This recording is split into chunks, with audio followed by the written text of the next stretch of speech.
that we are here on this planet for a limited life, given that we are human, we'd not live forever.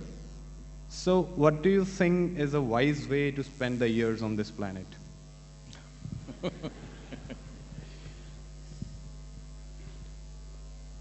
I know what…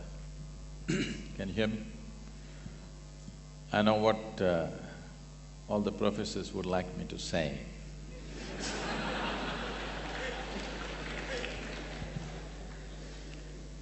The wise way is you must be focused on your academics, that's all the concern is. But we must look at this. All life on this planet, anything that you take, a worm, an insect, a bird, an animal, a tree, or a human being, the only thing that every life is aspiring for is, it is trying to become a full-fledged life. An earthworm is trying to be a full-fledged earthworm. A grasshopper is trying to be a full-fledged grasshopper. A mango tree is trying to be a full-fledged mango tree. So is a human being. Only thing is, we know what is a full-fledged earthworm, we know what is a full-fledged grasshopper, we know what is a full-fledged everything, but we do not know what is a full-fledged human being. Doesn't matter what you do, somehow seems inadequate. No matter where you get in your life, you will see there is one more thing to do. Never does a human being come to a place where he thinks this is it. That only other people say when you're dead, this is it.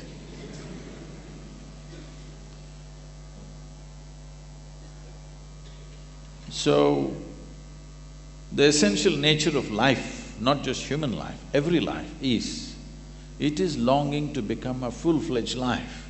So is a human being. So wherever you may be in your life right now, you want to be something more. If that something more happens, you want to be something more. If that happens, something more. You will see whatever your aspirations right now as students, suppose all of them get fulfilled within the next 1 year, you will immediately see you will have another aspiration. If everything that you want gets all fulfilled by tomorrow morning, you will see you will have much more things to do.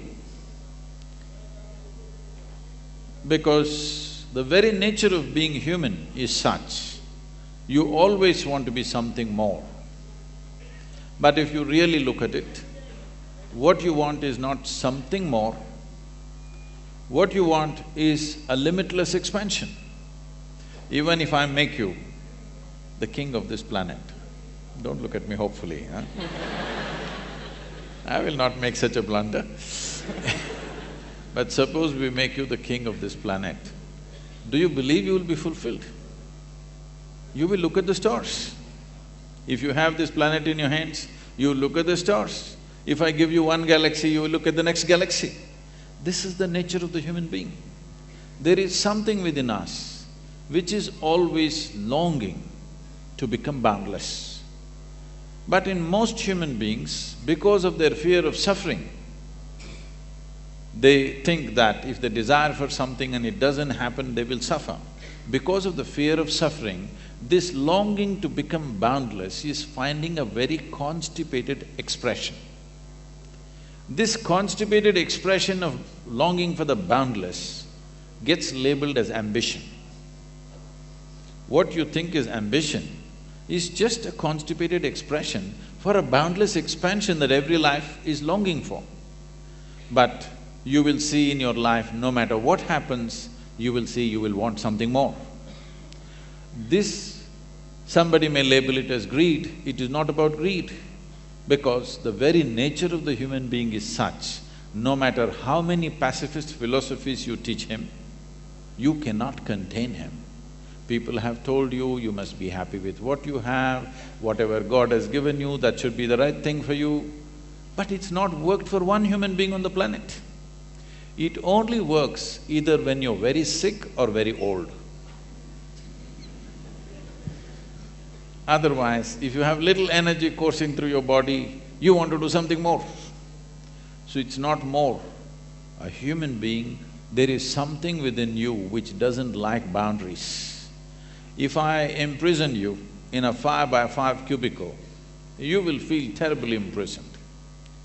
Then we will liberate you tomorrow into a 10x10 cubicle. You will feel wonderful for a day, but again you will feel imprisoned. The next day we will release you into a 100x100 cubicle. You will feel really great, but in 3 days again you'll want to break that boundary. It doesn't matter where I set the boundary.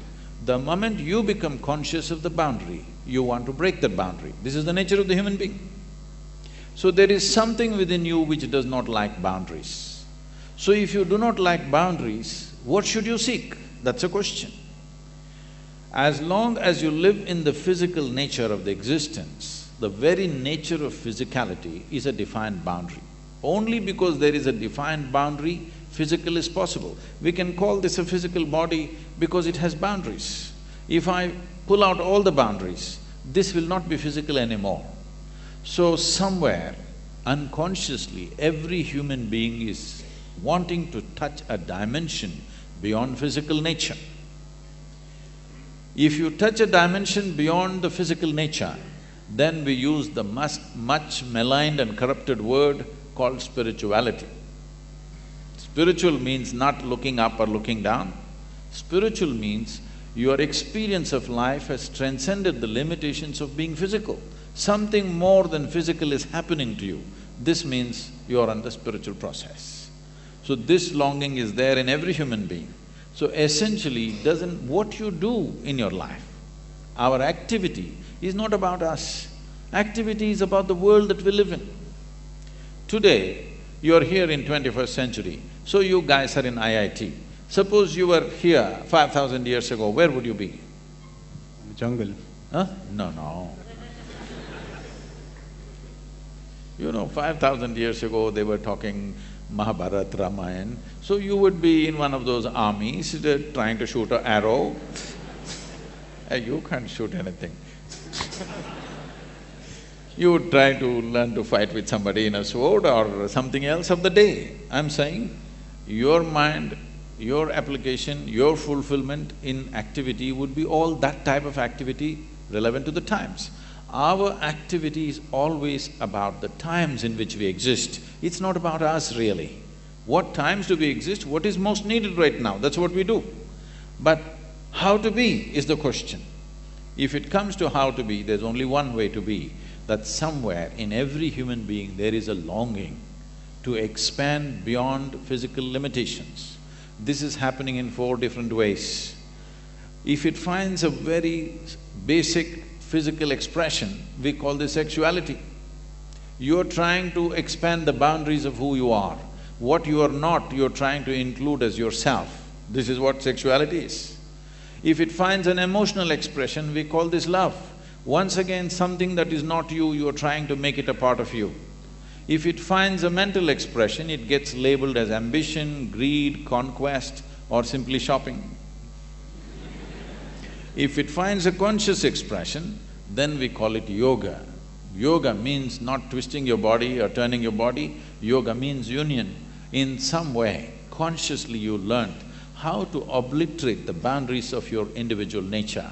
Now your ability to experience yourself beyond your physical existence has become a living reality for you. This is everybody's longing, but it finds constipated expression. Instead of that, if you find a conscious expression, life will be very, very different. So, you said that it's a very continuous journey of expansion.